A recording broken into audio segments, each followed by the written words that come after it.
안녕하세요. 저는 제법 어린 나이에 부모님의 이혼을 겪은 사람이었어요. 제가 기억도 가물가물한 아주 많이 어렸던 때는 그럭저럭 부모님의 사이가 괜찮았던 것 같은데요. 그 이후에 부모님에 대한 기억들은 전부 좋지 못한 것들 뿐이었어요. 자주 싸우셨거든요. 서로를 향해 입만 열면 지친다, 그만하자, 제발 좀 작작해라. 이런 소리들을 뱉으셨죠. 두 분 다 그러한 부분은 동일했으나 차이점이 있었다면 그것은 엄마 쪽이 훨씬 더 감정적으로 구셨었다는 점이었습니다. 비명처럼 들릴 정도의 소리 지르는 행위를 아빠를 향해 자주 하셨었고, 당신 스스로의 분을 못 이겨서 울부짖으시는 경우도 종종 있었죠. 그런 순간마다 제가 목도한 아빠의 모습은 숨이 막혀서 죽을 것 같다는 그런 광경이었습니다. 결국 두 분은 이혼이라는 파경의 길을 걷게 되셨고요. 저희 집이 조금은 특이했다고 할 수 있는 게 부모가 이혼을 하면서 각자 데려간 자식만 봐도 약간은 보편적인 경우에서 벗어나 있었어요. 왜냐하면 저희 집 첫째가 바로 저와 나이 터울이 있는 오빠였고 그 다음 둘째가 저였거든요. 이런 경우에는 대체로 엄마 쪽에서 자식들을 다 맡거나 한 명만 맡는다면 딸을 데려가죠. 자연스럽게 그렇게 되는 모양이더라고요. 하지만 오빠가 엄마와 함께 갔습니다. 더 어린 자식, 딸인 제가 아빠와 함께 살게 되었고요. 원체 외가 집안이 유난스러운 편이었습니다. 다들 목소리가 컸고 성질들도 있었고 부모님의 사이가 눈에 띄게 안 좋아지기 시작했던 이후로는 엄마의 편을 먹고서 아빠를 욕해댔었고 무엇보다 아들 선호 사상을 가지고 있었습니다. 저보다 오빠를 더 생각해주고 더 쳐주는 집안이 바로 외가였어요.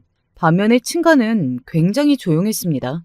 아무 일도 아무 문제도 없이 그저 고요한 집안이었네요. 이쯤 되니 당연히 눈치를 채셨죠. 부모님의 이혼 과정에 있어서 자식을 한 명씩 데리고 살게 된 것은 전적으로 엄마와 외가의 뜻이었습니다. 달리 보자면 저는 선택받지 못한 자식이었다고 볼 수 있겠네요. 오빠는 엄마의 외가에게 선택받은 자식, 그리고 저는 아빠가 책임을 지게 된 자식 둘 중에서 남은 자식 정도였어요. 되게 비참하더라고요. 솔직히 말해서 약간은 속으로 혼자 쪽팔리다는 생각도 했어봤어요. 부모가 이혼하는 경우도 전혀 흔치 않았는데 딸이 엄마와 안 살게 되다니 버림받은 티가 팍팍 나는 것 같아서 얼마나 민망하고 서러웠던지 모릅니다. 네 오빠만 데리고 살기에도 벅차 힘들어. 너까지 내가 어떻게 책임지니? 그건 말도 안 되는 일이지. 네 아빠한테 앞으로 잘해달라고 해. 네가 살랑살랑 애교도 떨면서 알아서 아빠랑 잘 좀 살아봐. 당신에게 매달리는 저의 존재가 마치 피곤하고 걸리적거린다는 듯이 미간의 인상을 한껏 찌푸렸던 엄마의 모습이 마지막이었습니다. 그렇게 엄마의 자식으로서 한 집에 살던 생활은 끝이 났었죠. 너무 유치한 생각이기도 했으나 혹시나 제가 아빠를 닮았기 때문에 벌어진 일은 아니었을까 싶기도 했었네요. 오빠가 엄마하고 쏙 닮은 외모였죠. 그리고 저는 그것보다도 더 많이 비슷한 수준으로 아빠를 닮은 생김새였습니다. 부녀 관계를 모르는 사람이 보더라도 단박에 제가 아빠의 딸임을 알아맞힐 수 있던 정도였거든요. 그러니 아빠를 그렇게나 닮은 제가 엄마의 눈에 더욱 정이 안 가는 자식으로 비춰졌을까봐 그 얄팍한 상상을 멈출 수가 없었습니다. 우리 딸 미안하다. 뭘 잘 모르는 아빠하고 살려니까는 많이 힘들지? 계속 기운도 없어 보이는 게 전부 다 이 못난 아빠 때문인 것 같아서 너무 미안하고 뭘 어떻게 해야 할지를 모르겠네. 그리고 우울하게 자괴감에 내내 빠져 지냈던 저의 모습은 아빠로부터 걱정을 샀습니다. 사춘기 시기와 맞물려 저는 자신감이 바닥을 치고 있었고 하루하루 모든 게 재미가 없었으며 아무런 의욕 또한 없었습니다. 열심히 일을 다니시는 것부터 일부러 기운 나는 척 그렇게 구시면서 저를 위한답시고 그렇게 지내셨던 아빠였으나 제가 좀처럼 기운을 내지 못하자 결국 심란한 손내를 밝히셨었죠. 그런 아빠를 향해 저야말로 뭐라고 드릴 말씀이 없더라고요. 그날로부터 몇 달 지났을 때 친가에 가서 지내는 선택지를 받게 되었습니다. 친가라 함은 저의 친할아버지, 친할머니 두 분이 살고 계시는 시골집을 말하는 것이었습니다. 거기는 주변에 뭣도 없는 시골 동네인데 내가 거기 가서 산다고? 재미없고 지루해서 어떻게 살아? 잠깐. 그런데 지금이라고 해서 재미가 있고 지루하지 않은 건 아니잖아. 할아버지 할머니랑 사는 쪽이 더 나으려나? 적어도 두 분은 계속 집에 계시겠지? 할머니가 끓여주시는 김치찌개 안 먹어본 지도 정말 오래됐다. 이런저런 생각이 들던 저는 고민을 이어가다가 어느 날 아빠를 향해서 고개를 크게 끄덕이고 말았습니다. 시골집에 가서 지내겠다고 한 곳이었죠. 그건 아빠와는 이제 같이 안 살게 되었다는 것을 의미하기도 했습니다. 기분이 묘하더라고요. 하지만 제가 시골집에 가겠다고 하자 어딘가 안심이 된 것 같은 표정을 지으시는 아빠를 보니까 선택을 잘했다는 생각이 들기도 했었고요. 그렇게 저는 시골에 가서 살게 되었고 그곳에서 학교를 다녔습니다. 전혀 계산을 안 해봤던 부분이었으나 그 정도 시골에서 학교를 나오면 대학 갈 때도 따로 지원할 수 있는 전형이 있어서 공부만 열심히 한다면 입시에도 유리하다고 할 수 있는 구조였습니다. 그걸 중학교 선생님으로부터 들어서 알게 된 저는 공부에 의욕을 보이기로 결심하게 되었었죠. 그래서 중학교도 그 지역에서 나오고 고등학교까지도 저는 시골 생활을 했던 거예요. 그러니 꽤 오래 저는 저의 친할아버지, 친할머니 두 분과 살았던 것입니다. 처음에는 멋쩍기도 했었죠. 더 어릴 때나 별로 아무 생각 없이 두 분께 살가운 행동도 보이고 했었으나 이제 어딘가 머쓱하고 어색하고 좀 그렇더라고요. 제가 커버리는 것도 있었으나 부모님의 이혼 이후로 상황이 좋지가 않았으니까요. 그래서 처음엔 멋쩍은 게 컸는데 두 분은 저를 따스하게 맞아주고 품어주셨습니다. 우리 똥강아지, 오늘도 학교에서 선생님 말씀 잘 듣고 친구들하고도 사이좋게 잘 놀고 그러다가 왔어? 할머니, 제가 애도 아닌데 왜 자꾸 그러세요? 학교 생활에 맨날 거기서 거기고 똑같죠. 뭐, 오늘이 어제 같아요. 에이그, 우리 똥강아지가 애가 아니면은, 그러면은, 애기인가? 애기 똥강아지, 집에 왔으니까 얼른 앉아서 간식 먹을 준비나 해라. 할미가 만난 거 해줄게. 간식이라고 해놓고 거의 밥대처럼 차려주시잖아요. 저 배 안 고픈데요? 배가 고프거나 말거나 간식 때는 간식을 먹어야지. 자, 그럼 이 할미는 똥강아지가 좋아하는 부침개나 어디 잽싸게 해볼까나? 제가 괜히 민망하고 경험 적으니까 무뚝뚝하게 툴툴거려도 할머니께서는 언제나 해사한 미소로 당신의 손녀를 챙겨주셨습니다. 할머니께서 쾌활하고 적극적이고 그런 성격이 분은 아니에요. 대체로 조용하고 말수가 많지 않으시고 시끄러운 일 벌어지는 걸 싫어하고 그러신 분이라서 동네에서도 별명이 성품이 고운 양반이셨습니다. 그런데 당신의 손녀 한정으로 세상에서 가장 유쾌한 분이 되셨습니다. 항상 팔을 걷어붙이셨고요. 저한테 이것저것 맛있는 것도 만들어주셨고 학교 생활이 어떤지 적응은 잘하고 있는지 그런 것들도 빠짐없이 챙겨주셨고 장날이 되면 저의 손을 잡고 시장 나들이에 나서주셨던 분이었습니다. 제가 기억하고 아는 그런 할머니의 모습보다 많이 활동적인 모습인 것에 처음에는 낯설기도 했었으나 저를 위해 일부러 더욱 그렇게 구신다는 것을 눈치챈 이후로는 저도 마음을 열기 시작했었죠. 부모님의 이혼, 그 시점부터 내내 바닥을 향해 모든 것을 내려가고 있었던 저였는데 시골집에 사는 동안 서서히 하늘을 보며 위로 올라가는 제가 되었습니다. 느리지만 확실한 변화였고 학교 생활도 그 이전보다 밝은 자세로 임할 수 있었어요. 제가 적응을 잘해서 지내고 있다는 사실에 아빠도 무척이나 기뻐하셨고요.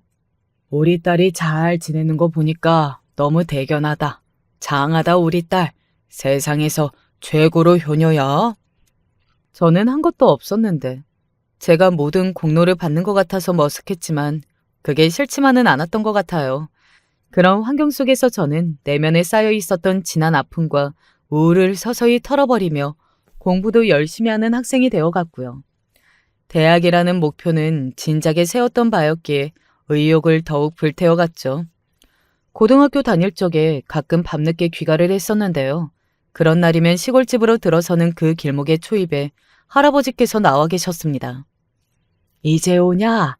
오늘도 힘든 공부하느라 애 많이 썼다. 할아버지, 또 나와 계셨어요? 안 나와 계셔도 된다니까요. 저 때문에 늦게 주무시는 것 같아서 좀 죄송하단 말이에요. 죽고 나서 할 일이 내도록 자는 걸 텐데. 지금 덜 자고 늦게 자는 게 뭐 어때서? 괜찮다. 얼른 들어가자. 밤 되니까 춥구나. 잠바 주머니에 양손을 넣으신 채로 당신의 손녀가 나타나기만을 목 빠지게 기다리고 계셨던 할아버지의 모습은 저로 하여금 속으로 몰래 미소가 지어지도록 만드는 광경이었습니다. 밝을 때는 정겨운 시골길이지만 밤이 되면 정말 깜깜해서 가로등 말고는 아무런 빛도 없을 정도였거든요. 시골이라 집집마다 거의 일찍 자기도 했으니까요. 그래서 솔직히 늦게 귀가할 때면 무섭기도 했었는데 할아버지께서 그걸 아시고서 손녀 걱정에 마중을 멀리 나와주셨던 거예요. 할아버지와 함께라서 무섭지 않은 길을 걸어 집에 도착하면 할머니께서 주무실 준비는 다 마쳐 놓으신 채로 텔레비전 앞에 앉아 저를 기다리고 계셨죠. 우리 똥강아지 왔구나. 반가이 저를 맞아주시며 그제서야 안심이 된다는 듯 항상 그렇게 웃어주셨습니다. 제가 다니던 고등학교는 차로 30분이 넘게 걸리는 거리에 있었어요. 멀었죠. 조금 더 가까운 고등학교도 한 곳 있긴 했었으나 제가 지원해서 들어간 고등학교가 대학 잘 보내기로 더 이름이 난 곳이었거든요. 그래서 학업 욕심 좀 부려봤던 것이었죠. 그 덕에 매일 등하굣길이 고되었지만 할아버지와 할머니의 온정이 그 고됨을 녹여주었던 것 같습니다. 제가 고등학교 2학년 때 아빠가 다니시던 회사를 그만두시고 사업을 작게 해보겠다고 하셨었죠. 그때 자세히는 몰랐으나 아무래도 회사에 조금 뭔가 일이 있었던 모양이었고요. 아빠의 결정에 친가에서는 한숨 바람이 일었습니다. 다들 아빠한테 대놓고 사업 같은 거 하지 말라는 소리는 못 하시는 채로 착잡하게 한숨만 내쉬셨던 것이죠. 모두가 걱정을 하고 있다는 걸 저도 낌새로 알아차릴 수 있었어요. 그런데 제가 그걸 알아차렸기 때문일까요? 할아버지와 할머니를 필두로 다들 걱정하는 그 기색을 점차 숨기셨던 것 같습니다. 제가 이제 수험생이었거든요. 혹시나 제 수험 생활에 방해가 될까 봐서 아무렇지 않은 척 구셨던 것 같아요. 저는 생각보다 아빠가 일을 그만두시고 사업을 해보겠다고 하시는 게 별로 큰일은 아닌 것 같다는 인상을 받게 되었고, 그래서 별다른 생각 없이 수험생 시절을 보냈던 듯 싶어요. 저는 원하던 대학 입시 그걸 그대로 이뤄냈고요. 정말 최고 목표치를 달성하지는 못했으나 그래도 제 기준에서는 선빵을 하였어요. 다른 사람들 기준에서는 그게 대박으로 보였던 모양이었고요. 대학 합격 소식이 나왔던 날, 그때가 추운 겨울이었음에도 할머니께서 잔치를 당장 열어야 한다고 호들갑을 떠시며 아주 난리도 아니었습니다. 온 동네 사람들이 다 찾아와서 축하한다고 잘됐다고 인사를 남겨주었고요. 저는 아무리 시골 동네라고 하지만 어쩜 그렇게 소식이 빨리 퍼지는가 싶어서 새삼 놀랐던 기억이 있네요. 제가 대학은 서울에 있는 곳으로 갔는데요.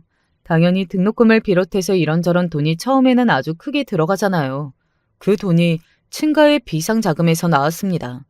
그땐 별 생각이 없었기 때문에 몰랐어요.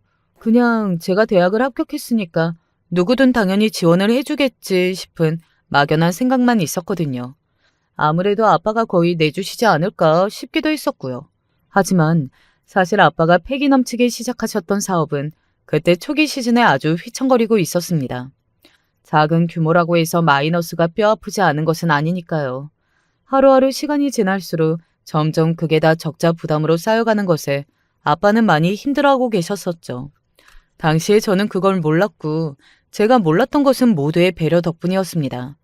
유유자적하게 제 힘으로 제가 노력해서 좋은 대학에 왔다며 그렇게 캠퍼스 생활을 즐기던 저였는데 제가 몰랐던 어른들의 사정이 그랬다는 것에 제가 나중에 얼마나 당혹스럽고 죄송스럽고 마음이 아팠던지 모릅니다. 그런 줄 알았다면 내가 학교도 더 열심히 다니고 강의 시간에 졸지도 않고 성적 관리 잘하면서 아르바이트도 더 하고 그렇게 했을 텐데 장학금의 근처도 못 가보고 이게 뭐야? 대학교 2학년으로 올라가던 때 그제야 아빠의 사업이 그럴싸하게 편탄한 수익 곡선을 그리기 시작했다는 걸 알게 됐었어요. 드디어 한시름 놓게 되자 저한테도 어른들이 지난 진실을 알려주셨던 거예요. 1학년 생활을 개판으로 보낸 것 같아서 저 스스로 얼마나 부끄럽고 후회가 됐던지 모릅니다. 전혀 고민이라고 없는 것처럼 위기를 모르시는 것처럼 제 앞에서 그리 구시며 종종 저에게 용돈 안 떨어졌냐고 물어오셨던 아빠의 진한 모습이 눈앞에 스쳐 지나가더라고요. 아빠에게서 용돈을 받았던 게 정말 철없었던 것처럼 여겨졌습니다. 뒤늦은 후회가 밀려왔었고 그러면서 문득 묻어두었던 궁금증 하나가 제 안에서 고개를 들더라고요. 그 궁금증의 정체는 바로 엄마였고요. 뭐하고 사시는지 내내 궁금했었어요. 그런데 저는 학교에 다녀와서 간식을 먹는 저를 기특하다는 듯이 바라보시는 할머니께서 가끔 그 눈빛에 안쓰러운 기색을 담으며 엄마가 보고 싶지는 않냐고 물어보실 때가 싫었거든요. 저는 할머니 덕분에 그리고 할아버지 덕분에 이제 다 괜찮아져서 잘 지내고 있는데 갑자기 불쑥 엄마라는 두 글자가 그런 제 일상에 찬물을 끼얹는 것만 같았습니다. 할머니를 향해서 엄마 생각은 전혀 안 난다고 딱 잘라서 매번 그렇게 대답했었죠. 공부가 더욱 중요해진 고등학교로 올라가고 나서는 거의 할머니로부터 엄마라는 단어도 못 들어봤었고요. 그런데 사실은요, 어쩔 수 없이 엄마가 어떻게 지내시는지 궁금했습니다. 설마 같이 안 살더라도 이렇게나 소식 하나 없이 단절된 상태로 지내게 될 줄은 부모님 이혼 당시에는 상상도 못했던 바였거든요. 엄마가 특별히 보고 싶은 것도 아니었고 연락 한 번 없는 엄마에게 저도 오기가 생겨서 더더욱 생각조차 안 하고 살고 싶은 마음뿐이었습니다. 하지만 그런 것과는 별개로 궁금하지 않을 수가 없잖아요. 오빠 놈은 또 어쩌고 있는지 그 근황도 궁금했고요. 그래서 부모님의 이혼 이후로 거의 처음으로 아빠에게 엄마 이야기를 꺼냈었습니다. 엄마의 소식이 궁금하다고 말이죠. 그러자 아빠가 깜짝 놀라시더라고요. 내가 생각이 짧아서 우리 딸의 마음을 헤아리지 못했구나. 당연히 궁금했을 텐데. 아빠도 엄마하고 연락은 거의 안 하다시피 하며 지내오셨다고 하였습니다. 연락을 주고받았던 경우라면 단지 오빠 이야기를 나눌 때뿐이었다고 하시더라고요. 아빠에게 그런 말씀을 드렸던 이후 며칠이 지나지 않아서 저는 엄마하고 오빠와 한 자리에서 만났어요. 엄마가 만나서 밥이나 먹자고 그러셨거든요. 얼떨떨한 심정으로 나가봤더니 오빠도 있더라고요. 세월이 흘렀는데 모자 관계인 두 사람이 옛날보다 더 서로 붕어빵이 된 것 같아서 기분이 이상했습니다. 저만 왠지 동떨어진 느낌이었죠. 실제로도 그랬고요. 저는 그 자리에서 두 가지 소식을 접하게 되었습니다. 첫 번째는 엄마의 재혼 소식이었습니다. 안 그래도 너한테 한번 연락을 해서 만나자고 하려던 참이었어. 재혼 같은 중요한 이야기는 너한테 직접 알려주고 싶더라. 어떤 아저씨하고 재혼하는지 너도 궁금하지? 정말 오랜만에 얼굴을 보는 자리였는데 엄마는 너무 아무렇지 않게 구셨어요. 엄마가 어떤 사람하고 재혼을 하는지 제가 그게 제일 궁금했겠나요? 방긋 웃으시는 엄마 앞에서 저는 속으로 헛웃음이 나왔습니다. 웃는 입맛이 무척 쓰더군요. 도대체 엄마는 저의 엄마이면서 왜 하나도 저한테 애틋하지가 않으신지 그 점이 사실은 제일 궁금했었네요. 그리고 알게 되었던 두 번째 소식은 바로 오빠가 결혼을 전제로 만나고 있는 여자와 내년쯤에 결혼을 하게 될 것 같다는 이야기였어요. 오빠는 저와 나이 차이가 꽤 있었으니까요. 그래도 그렇지 벌써 결혼을 생각하고 있다는 것에 좀 놀랐습니다. 이미 그 여자하고는 식만 안 올렸을 뿐이지 거의 결혼한 사이처럼 지내고 있다고 하였어요. 아, 그렇구나. 그러면 나도 그분을 만나봐야 하나? 뭐? 아니, 그럴 필요 없어. 혹시나 네가 그러겠다고 할까봐 그 점을 걱정하고 있었는데? 어? 그게 무슨 소리야? 내가 오빠랑 결혼할 분을 미리 만나면 안 될 이유라도 있어? 그렇다기보다는 굳이 만나볼 이유가 따로 없다는 말이 더 정확하겠지. 오빠의 입에서 나온 소리를 듣는 순간 제 얼굴이 화끈거렸습니다.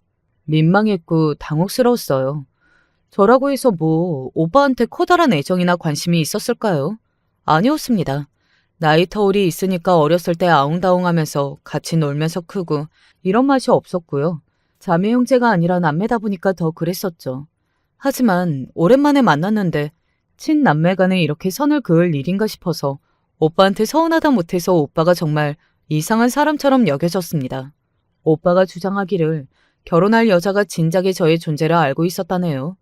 부모님의 이혼으로 떨어져 살게 된 여동생이라고 그렇게 저를 알고 있었는데 이번에 정말 오랜만에 만나보게 되었다고 하니까 그 여자가 대뜸 저를 경계했다는 겁니다. 자기는 결혼해도 시누이가 없다는 생각을 진작에 가지고 있었는데 혹시 제가 결혼을 앞둔 오빠와 만남으로써 이걸 계기로 시누이 노릇이라도 하려고 들까봐 그쪽에서 저를 경계하면서 오빠한테 말을 해두었던 거예요. 제가 시누이 노릇을 하지 못하도록 선을 딱 긋고 벽을 쳐달라고 말입니다. 후와. 그렇게나 무례하고 격떨어지게 나온 그 여자도 대단하지만 그걸 또 고지고대로 실천에 옮기는 오빠라는 인간이 더 대단하게 보였습니다. 이런 상황에서도 별다른 내색을 안 하시는 엄마는 또 어떻고요? 당신의 친딸보다 며느리를 위하고 싶으셨던 모양이었습니다. 그날 저는 그래서 엄마와 오빠라는 존재들에게 완전히 정이 떨어져 버렸어요. 제 안에 저도 모르게 남아있었던 미련이라는 것이 증발해버리는 그런 날이었습니다. 부모님의 이혼으로 엄마가 아닌 아빠 쪽에 제가 붙어서 살게 된 것이 제 인생 최대의 행운이었다는 생각이 들더군요. 외가 집안과 더 이상 엮일 건수도 없이 친가 집안하고만 복작복작하게 잘 살아온 것 같아서 아주 심경이 후련했습니다. 서글프고 어이가 없으면서도 후련하게 제 인생의 이막을 향해 깔끔한 심정으로 나아갈 수 있게 된 계기가 남은 엄마하고 오빠와의 재회였네요. 그 후로 기쁜 일도 있었습니다. 적자를 면하며 평탄한 곡선을 그리고 있던 아빠의 작은 사업이 이제는 성공이라고 명실상부 칭해도 될 정도의 성과를 내며 도약했거든요. 그래서 저도 대학을 졸업하던 무렵에 아주 남부럽지 않게 돈 걱정을 하지 않았던 것 같아요. 사람이 그런 여유가 있으면 그게 겉으로도 드러나더라고요. 그 덕에 제가 취업 시장의 문을 두드리고 다녔을 때도 초조하게 굴며 스트레스를 받지 않고 저에게 딱 맞는 자리가 있을 거라는 믿음을 가지고 느긋하게 태도를 가졌었거든요. 급하게 굴지 않았기 때문에 기다렸다가 좋은 직장을 잡을 수 있었던 거라고 생각합니다. 좋은 대학을 나와서 좋은 직장까지 잡은 어쩌다 보니까 아주 괜찮은 코스를 밟고 있던 저였는데요. 어엿한 직장인이 되어서 사회생활을 해나가기 시작하자 그 다음 코스가 제 앞에 자연스레 놓였어요. 대학, 취업, 그 다음에 올 순서라면 당연히 결혼이었죠. 그 무렵부터 아빠가 저에게 강조를 하셨던 부분이 있었어요. 우리 딸한테 바라는 게 하나 있다면 세상에서 자기만 봐주는 그런 남자하고 결혼을 하는 거야. 네가 좋아하는 남자보다도 더 결혼하기에 괜찮은 남자가 있다면 그건 바로 너를 더 좋아해주는 남자야. 사랑받는 게 최고로 중요하다.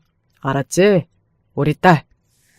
아빠는 제가 많이 사랑하는 것보다 저를 많이 사랑해주는 사람과 당신의 딸이 결혼하기를 원하셨습니다. 그걸 지나가도 어쩌다 한 번씩 말씀해 주셨던 게 아니라 정말 진지하고 심각하게 말씀을 해주셨어요. 다른 조건보다 그 사람의 됨됨이, 내면이 선하고 맑은 게 중요하다고 강조도 곁들이셨고요. 외모, 학벌, 재산, 이렇게 언뜻 보기에는 화려한 것들이 빛을 발하고 말 것들이라고 확신하셨죠. 아빠가 왜 그렇게 강조를 하시는지 저는 알 것만 같았습니다. 그 옛날에 아빠가 괜찮은 직장에 다니시던 분이었으며 엄마는 당신의 친정 집안이 유복한 수준이었죠. 그러니 제 부모님 두 분은 결혼하던 당시에 서로의 조건이 준수했다고 볼 수 있었습니다. 하지만 부모님은 서로를 아끼고 위해주고 이렇게 하지 못하셨어요. 냉정하게 돌아보자면 부모님은 배우자보다 당신 스스로를 더 우선시하던 분들이었습니다. 자신보다 배우자를 소중하게 여기지 않으신 것이었어요. 서로를 열렬하게 살아가신 적이 없었죠. 그러다 보니까 갈수록 서로 안 맞는 부분들에서 인내하지 못하셨고요. 그럴 때마다 엄마의 친정인 제 외가 집안은 쓸데없는 참견질을 해대며 부모님의 관계를 더욱 악화시키는 것에 일조를 해댔었죠. 그런 과거를 안고 계셨으니 아빠가 저에게 눈으로만 쉽게 보이고 판단되는 조건은 결혼하는 데 있어서 가장 중요하다고 볼 수 없다고 말씀하시는 것이 10분 이해가 갔습니다. 그러면서도 아빠는 제가 반드시 결혼을 해서 저만의 안락하고 평온한 가정을 꾸리기를 원하셨어요. 제가 결혼을 안 하고 혼자 산다는 선택지는 고려하지도 않으셨죠. 만약에 제가 결혼을 안 하고 산다면 당신이 세상을 떠난 이후에 제가 너무 외롭고 의지할 데가 없어질까봐 그게 벌써 걱정이라고 하셨습니다.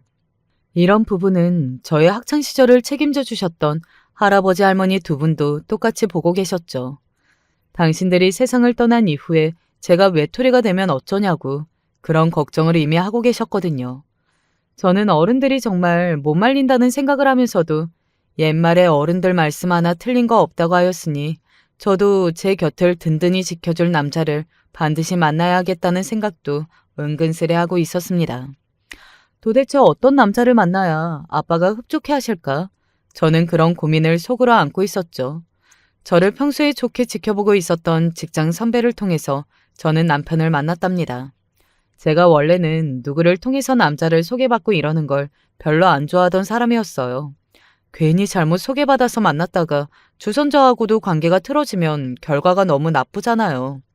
그런 불편함이 싫어서라도 절대 누가 소개를 시켜준다고 하면 사절하던 사람이었는데요. 그 선배가 저한테 남편을 소개시켜주고 싶어 하면서 덧붙였던 소리가 무척 인상적이었습니다. 내가 유부녀만 아니면 누구한테 소개 안 시켜주고 내가 만날 텐데. 농담처럼 말을 뱉었는데 이상하게 저는 그 소리에 호기심이 확 피어오르더라고요. 그래서 남편을 한번 만나봤던 거예요. 얼마나 괜찮은 사람인지 궁금해서요. 사전 정보 없이 남편을 만났었죠. 그런데 저보다 학벌이 한참 뒤처지는 사람이어서 제가 첫 번째로 놀랐고요. 제가 보통 키인데 이런 저보다 한 뼘 정도만 크길래 이 점에서 둘째로 당황했고요. 언뜻 사진으로 봤었던 것보다 실물이 더 수더분하고 평범한 것에 마지막 셋째로 떨떠름했었습니다. 한마디로 기대 이하, 대박 실망이라고 남편의 조건을 정리할 수 있었죠. 그럼에도 제가 남편하고 결혼했다는 게 무슨 의미겠나요? 처음 만나서 커피를 어색하게 마시고 나왔던 길, 남편이 정중하면서도 자연스럽게 저를 안쪽으로 유도하고 본인이 차도와 가까운 위치에 걷더라고요. 그걸 보면서 생각했었죠. 이 남자를 한 번은 더 만나봐도 되겠다고요. 그랬다가 그 한 번이 두 번이 되고 세 번이 되더니 결국 결혼까지 갔던 것이랍니다. 별 개게 아니죠? 그런데요. 별거 아닌 것에서 제 남편이 아주 강한 남자였어요. 이런 남자를 두고 세상은 흔히 진국이라는 표현을 쓰더라고요. 이러니 제가 만날수록 확신을 가지게 되었고 객관적인 조건이든 뭐든 다 집어치우고서 남편한테 먼저 결혼 이야기까지 꺼내게 되었던 것이죠. 아빠도 처음부터 제 남편을 딱 마음에 들어 하셨어요. 남자는 남자가 봐야 정확히 알아. 눈빛도 가볍지 않고 진중하고 어디 가서 말이나 행동 어투하게 안 생겼고 말하는 것도 예의 바르고 겸손하고 인상도 웃는 표정이 선하더만. 아빠가 고개를 끄덕끄덕 하시는 모습을 보며 저는 그럴 줄 예상했었기에 배시시 웃음이 나왔었답니다. 남편이 음식을 먹을 때도 제 걸 먼저 챙기는 모습을 보면서 아빠는 그때 진작에 결혼 허락을 속으로 내리셨다고 하더라고요. 제가 부모님의 이혼을 겪고서 어떻게 살아왔는지 연애하면서 말을 해주었기에 남편은 다 알고 있었고요. 그래서 저와 함께 더욱 단란하게 정이 넘치는 가정을 이루고 싶어 했습니다. 마음이 참 고운 사람이죠. 저에게 할아버지, 할머니 두 분이 얼마나 소중한 존재인지 그 점도 남편이 잘 알고 있었습니다. 너무 안타깝고 슬프게도 할아버지께서는 제가 남편하고 결혼하기 전에 시설로 들어가셨어요. 한번 길에서 쓰러지셨던 이후로 건강이 확 나빠지고 좀처럼 회복세에 접어들지 못하였던 할아버지셨는데 그러면서 할머니께서 고생을 많이 하셨었거든요. 할아버지를 곁에서 챙기고 돌보고 이런 일상이 당신에게 당연한 거라고 의연하게 구셨으나 몸이 마음처럼 되지가 않잖아요. 할아버지를 보살피시다가 할머니의 건강마저 나빠지고 있었습니다. 그런 와중에 할아버지께서 점차 치매 증세를 앓게 되셨거든요. 치매에 걸리는 것만큼 잔인하고 슬픈 일이 없는 것 같아요. 사랑하는 가족은 물론이고 살아온 평생 그리고 자기 자신이 누구인지조차 점차 잊고 잃게 되니까요. 할아버지께서 치매라는 사실을 알게 되었을 때 얼마나 마음이 아프고 충격이었던지 모릅니다. 아빠도 일부러 크게 내색은 안 하려고 하신 것 같았는데 그 너머로 많이 속상해 하시는 모습이 느껴졌습니다. 그리고 할머니가 걱정이었죠. 가뜩이나 할아버지를 돌보시는 게 이제 힘에 부치신 마당이었으니까요.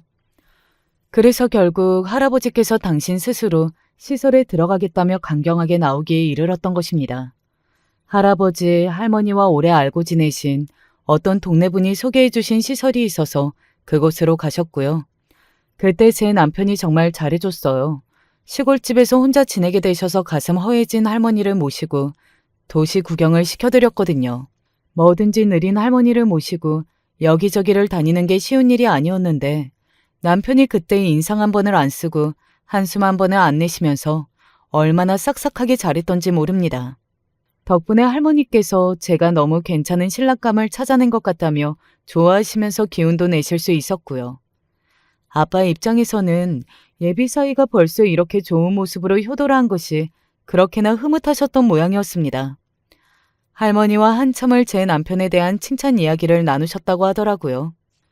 제가 남편과 결혼할 무렵 아빠는 당신의 사업을 접는 수순에 들어가셨더랬죠.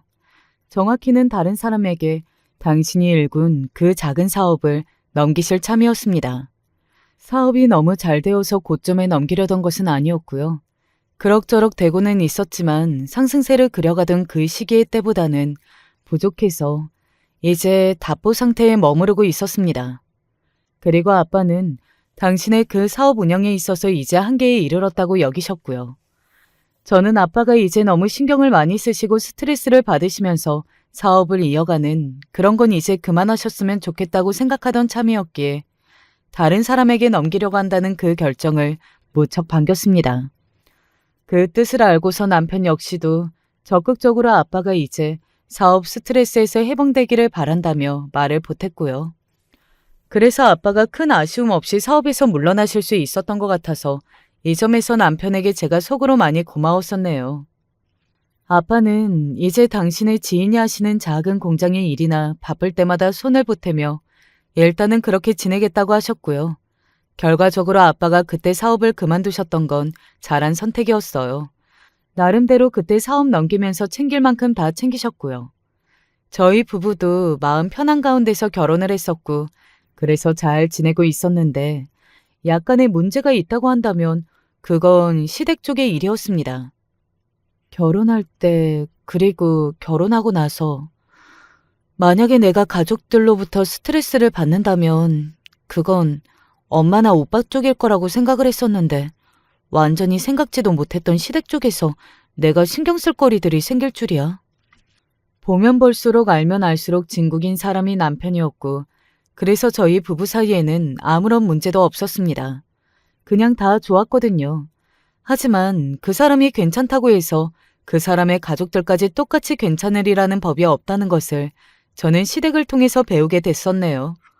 엄마, 오빠와 제가 혈연 관계나 전혀 비슷하지 않고 잘 통하지도 않는 것처럼 친가족이라고 할지라도 확연하게 다를 수도 있는 법이었습니다. 시댁에서는 말이죠. 제가 천하의 효자를 빼앗아간다고 무척이나 섭섭해하셨어요. 여기까지는 제가 이해를 해요.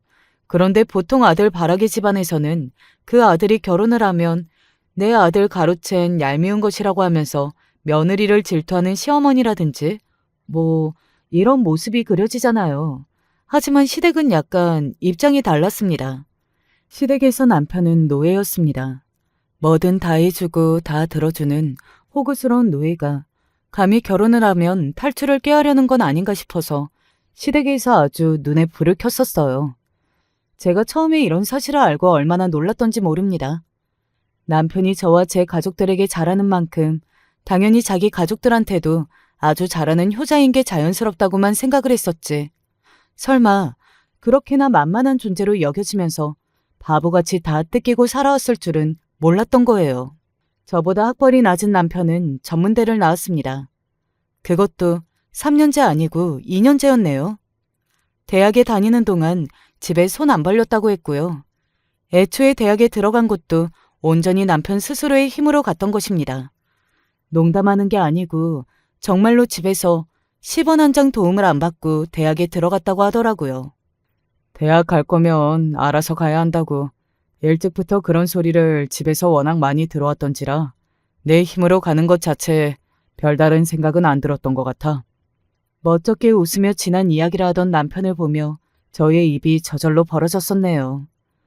남편은 어렸을 때부터 말 잘 듣고 얌전하고 차분하고 착하고 그런 자식이었다고 합니다. 타고나기를 착한 여자였던 남편을 어여쁘게 봐주시고 더 잘해주지는 못할 망정 시부모님께서는 일찍이 그런 막내 자식에게 기대고 지원 안 해주고 알아서 다 해결하길 바라고 그러셨던 모양이더라고요. 남편 위로 시숙과 시누이가 있습니다. 첫째인 시숙이요.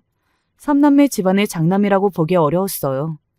하는 거 없이 그저 나이만 먹어가던 게 원래 시숙의 특기였다고 하고요.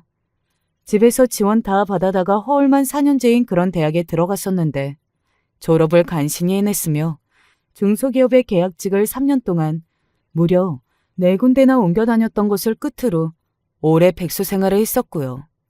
일을 때려치웠던 그럴싸한 핑계도 있었대요. 바로 공무원 시험이요. 공무원이 되겠다는 장남을 시부모님들은 또 느긋하게 기다려주셨습니다. 그러는 동안 장남이 용돈을 집에다 드리나요? 아니면 아르바이트라도 해서 본인 생활비를 벌기를 하나요? 그런 게 없었죠. 그런 게 전부 집안에 돈 나가는 구멍으로 남아서 남편이 해결하고 충당해야 하는 것들로 남았습니다. 제가 남편과 결혼하기 1년 반 전에 시숙이 공무원이 됐었습니다. 뒤늦게 결국 공무원이 되기는 했었네요. 그 나이에 9급이요. 참고로 남편보다 시숙이 6살 많습니다. 시누이는 시숙과 연년생이고요. 혼전 임신으로 결혼한 사람이었네요. 준비가 안 되어 있었던 갑작스러운 결혼이었고 시누이는 그때 고작 23이었다고 하는데 힘들었겠죠. 그런데 처음에 예기치 못하게 그럴 수 있어도 그 이후에 애만 줄줄이 넷을 낳은 건 좀 아니지 않나요? 심해부는 고정적인 일을 하는 사람이 아니고 따라서 수입이 변변치 않았습니다. 시누이는 애들을 낳고 키우느라 정신이 없었고요. 집안 상황이 이러했으니 다들 착한 막내만 쳐다보고 있었죠. 성실하고 정신 똑바로 박힌 막내, 제 남편 말이에요. 제가 한 집안의 기둥을 뽑아온 것을 결혼하고 나서 깨우쳤었네요. 성격 좋은 남편하고 유일한 마찰이 있다면 그건 시댁에 너무 을처럼 지내는 것이었습니다. 남편이 자기 식구들의 말이라면 거절을 못했어요. 저희 부부가 시댁에 보태주고 도와주자고 기본적으로 남편이 그런 태도를 취했고요. 시댁 식구들하고 외식이라도 나가면 계산은 무조건 저희 몫이었습니다. 시숙이 있고 시누이 네애가 있잖아요. 그런데 한 번의 예외도 없이 무조건 다들 계산대를 스쳐 지나갔고 남편이 묵묵히 카드를 지갑에서 꺼내는 수순이었죠. 시댁에서 무슨 일이 있어서 부르면 꼭 갔고요. 시부모님께서 자식이 셋인데 남편한테만 이것저것 해달라고 하셨습니다. 남편이 기계를 잘 봐서 차고 치고 이러는 것도 꽤 손재주가 있는 편인데요. 시아버지의 차에 자잘한 문제가 있을 때마다 가서 봐줘야만 했습니다. 어느 때는 하루 종일 그거에 매달리느라 주말에 허비한 적도 있었네요. 제가 참다가 어느 날 말씀드렸었죠. 카센터가 엄청 멀리 있는 것도 아닌데 그냥 가서 수리를 받으시는 게 어떨까요? 그리고 너무 자잘한 문제 가지고 자꾸 고쳐야 한다느니 이러실 필요도 없는 것 같아요. 그랬더니 뭐라고 하셨던 줄 아시나요? 이게 다 자식들이 부모한테 차를 안 뽑아줘서 생긴 일이라고 하셨습니다. 좋은 차 한 대 뽑아주면 이런 일 자체가 없을 거라고 하셨죠. 기가 막혔네요. 할 말이 없더라고요. 돈 없다고 맨날 징징거리는 시누이는 또 어떻고요. 내 인생도 없이 애들이나 키우면서 살아. 이러니 내가 무슨 사는 재미가 있겠어. 돈이라도 수중에 넉넉하면 행복하겠지. 그런데 돈도 없으니 맨날 곡소리만 난다. 차라리 죽을까 싶을 때도 많아. 누가 그렇게 살라고 등을 떠밀었나요? 전부 본인의 선택이었는데 왜 그렇게 징징대며 우는 소리를 해대는 건지 알 길이 없었습니다. 저 붙잡고 하소연을 할 때마다 미칠 노릇이었는데 그 앞에서 괜히 반응을 잘못하면 애들 용돈 달라 선물 달라 그럴까봐 뭐라고 하지도 못했네요. 제가 진짜로 남편 하나 보고서 참았습니다. 제가 사랑하는 남자가 자기 가족들한테 무조건 예스맨이었으니까요. 그리고 아빠는 제가 결혼하고 시댁 식구들과 화목하게 지내는 줄로만 생각하고 무척 좋아하셨거든요. 시댁에 자주 가는 걸 화목하다고 보셨던 거예요. 아빠는 당신의 처가와 사이가 진작에 틀어져서 파국을 달리셨던 분이었죠. 그래서 제가 제 시댁과 잘 지내는 것을 되게 흐뭇해하셨어요. 그러니 한숨이나 푹푹 내쉬면서 아빠한테 시댁과 남편 간의 그런 갑을 관계 때문에 미치겠다는 소리를 못했던 거죠. 아, 그리고 남편이 워낙 저희 아빠, 할머니한테 먼저 안부 전화도 잘하는 편이었거든요. 할아버지를 뵈러 가자고 그러면 싫다 어쩐다 소리 절대 안 했어요. 시간 언제 되는지 확인하고 바로 안 될 것 같으면 미안하다고 다른 날짜 찾아서 그때 약속 지켰습니다. 그러니 저도 그런 남편을 봐서 시댁의 온갖 것들을 참고 협조적으로 살았죠.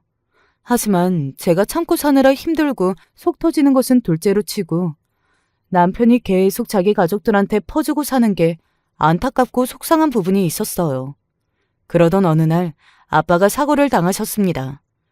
너무나도 허무하게 집 근처에서 운동 삼아 산책을 다녀오시다가 횡단보도에서 차에 치이셨어요. 그때는 차에 가볍게 부딪혀서 바닥에 넘어지셨던 게 전부였다고 합니다. 그래서 차주에게 명함만 받으셨었고 병원에도 안 가셨다고 해요. 저는 그런 일이 있었던 줄도 몰랐고요. 그런데 그 뒤로 사흘, 아빠는 온몸이 뻐근하고 머리가 어지럽다고 하시며 저에게 전화를 걸어오셨습니다. 그 소리를 듣자마자 제가 오싹해지더라고요. 당장에 구급차를 불렀죠. 그리고 병원에 들어가신 지 하루 뒤부터 아빠는 몸에 마비가 오기 시작했습니다. 그때부터 제가 눈물바람이었죠. 아빠는 괜찮다, 미안하다고 하실 때마다 미치는 줄 알았습니다. 온통 아빠한테 매달려 지냈어요. 일 끝나면 바로 아빠한테 가는 일상이었습니다. 그러는 동안 집안일이며 기타 모든 것들은 남편이 했고요. 그러던 어느 날 시댁에서 저한테 얼굴 안 비춘다고 잔소리를 했습니다. 그 잔소리를 남편에게 몇 번 남겼는데 그걸 남편이 저한테 아무래도 전달을 안 한 것 같다면서 툴툴대시더라고요. 제가 아빠 때문에 정신 하나 없는데 뭘 어떻게 시댁까지 챙겼어야 했다는 말인가요? 그런데 그때 정말로 정신이 없었기 때문에 뭐라고 따지지도 않고 그냥 상대를 안 해버렸네요. 남편한테 알아서 정리 좀 하라고 했었고요. 그때 남편이 저한테 대신 미안하다고 사과를 했었고 자기 가족들한테는 가서 어르고 달래고 저 자세로 나가고 그랬던 것이 마음에 안 들었지만 간신히 참았었네요. 아빠는 사고 이후 반년 만에 돌아가셨습니다. 마음의 준비를 단단히 하고 있었는데도 가슴이 뻥 뚫린 것처럼 허하고 미치겠더군요. 아빠의 지난 인생을 돌아보며 너무 불쌍하기도 했고 죄송하기도 했습니다. 그래도 계속 아빠의 곁에 있어드렸던 것 하나만은 다행인 점으로 남았네요. 작은 아파트, 서울 끝자락에 있는 그게 아빠가 남기신 유산이었습니다. 그런데 아빠를 보내드리고 며칠 지나지 않았을 때 제가 그날 반차를 내고 집에서 쉬고 있었고 갑자기 찾아오신 시어머니로부터 아주 황당한 소리를 듣게 됐어요. 예, 우리 큰아들 이번에 장가 갈 때 그 집을 신혼집으로 장만해서 가면 너무 좋지 않겠니? 시어머니 입에서 나온 큰아들은 당연히 제 시숙에게였죠. 맞선을 본 상대하고 잘 돼서 결혼하게 됐다는 소식은 아빠를 돌보던 시기에 제가 언뜻 접한 바 있었습니다. 그쪽을 신경 쓸 정신이 아니라 흘려들었었던 건데 나이도 있다 보니 결혼 준비가 빠른 모양이었어요. 하지만 그런 걸 다 떠나서 저희 아빠가 사시던 집, 그 유산을 왜 탐을 내나요? 어머니, 그건 아니죠. 아빠 가신 지 이제 보름도 안 됐어요. 진작에 물어볼 수 있었는데 내가 그래도 예의 차려서 돌아가실 때까지 기다린 거야. 그러면 된 거 아니니? 네? 제가 여태 참고 살았던 게 바보처럼 느껴지네요. 이제 안 참을게요. 미친 소리 좀 그만하세요. 제가 댁들이 정상이라 생각해서 가만히 있었던 거 아니거든요? 싹 다 제정신 아닌 거 알면서도 그 모든 무례와 무식을 참고 맞춰줬더니 댁들이 정상인 것처럼 착각을 하시는 것 같네요. 제가 너무 열받아서 쏘아붙였고 그러자마자 뺨을 맞았습니다. 네가 우리 집안 최고 효자를 빼앗아 갔을 때부터 마음에 안 들었어. 너랑은 말이 안 통하는구나. 우리 효자한테 따로 말을 해야지. 맞은 건 전데 시어머니께서 씩씩대시며 발까지 쾅쾅 구르시며 나가버리셨습니다. 저는 눈이 돌아서 당장 남편한테 전화했고 다 말했어요. 나 어머님한테 뺨 맞았어. 천하의 효자. 제발 돌려달라는 뜻인 것 같더라. 내가 아무래도 당신을 당신 가족들한테 보내줘야 할 것 같아. 그러자 남편이 충격을 받은 목소리로 미안하다고 했고, 저는 그 미안하다는 소리가 너무 지겹다고 소리를 지르곤 전화를 끊어버렸죠. 머리가 아파서 약 먹고 잠들었었는데 제가 그러는 동안 엄청난 일이 벌어졌습니다. 남편이 일찍 퇴근하고서 시댁에 쳐들어갔던 거예요. 저는 그동안 생각이라는 걸 안 하고 살았던 건 아닙니다. 다 생각을 하면서도 그래도 우리 가족을 위하는 마음으로 참고 버티고 양보하고 희생하고 그렇게 살아왔던 거예요. 하지만 이제는 그렇게 안 하렵니다. 다 내려놓을 거예요. 너 지금 그게 무슨 소리니? 이제 와서 뭘 어쩌겠다는 거야? 엄마, 오늘 엄마가 그 사람의 뺨을 때렸을 때 저와의 관계가 끊어진 겁니다. 앞으로 2번 다시는 죽는 그날까지 저는 가족들을 안 보고 살기로 결심했어요. 너 미쳤니? 끊어내도 저쪽을 끊어내야지. 어떻게 네가 우리한테 이래? 너는 이래서는 안 되잖아. 네가 믿을 구석이고 제일 든든한 자식인데 네가 그걸 뻔히 알면서도 이러니? 놀란 시어머니께서 울부짖으셨으나 남편은 요지부동이었죠. 평생을 가족 바라기, 영원한 을, 노예마냥 그렇게 살아온 사람이었는데 착하고 미련해서 찍소리 한 번을 못했던 집안의 막내였건만 완전히 돌아선 것이었습니다. 집으로 온 남편이 저한테 자기 가족과 절연했다고 말을 하길래 저는 제가 자다 일어나서 헛것이 들리나 싶었는데 정말 사실이었더라고요. 저도 안 믿어졌는데 시댁 그 인간들은 어땠겠어요. 현실을 부정하면서 난리가 났죠. 남편이 없으면 이제 자기 결혼 준비는 어떻게 하냐며 시속은 길길이 날뛰었다는 후문입니다. 참나, 정말 미친놈의 집구석이죠. 그런 가족들과 저로 인해 끊어낸 남편에게 저는 고마운 마음뿐이었고 다행이라는 생각이 들었어요. 어쩌면 아빠가 하늘에서 모든 상황을 다 아시게 되고서 이런 결과를 유도해 주신 게 아닐까 하는 실없는 생각도 해봤답니다. 저희 부부가 살던 집을 금세 정리하게 됐어요. 그리고 아빠가 남기신 집으로 들어갔네요. 할머니와 함께요. 시골에 가서 모셔왔어요. 아빠가 혼자 지내시던 그 집에 저희 부부와 살게 되셨을 때 할머니는 첫날 많이 우셨습니다. 아빠가 보고 싶다고 하시더라고요. 저도 마찬가지였죠. 아빠를 그리워하는 사람들끼리 이제 화목하게 잘 살 일만 남은 것이었습니다. 그리고 의외의 사실이 있었는데요. 친가의 그 시골집 말고도 알고 보니 시골 땅이 좀 있었더라고요. 그건 할아버지 할머니 단 2분만 아시고 숨겨온 재산이었습니다. 할머니께서는 이제 그 재산을 저희 부부에게 넘겨주고 싶다고 하셨어요. 저와 남편 얼마나 당황스럽고 어안이 벙벙했던지 모른답니다.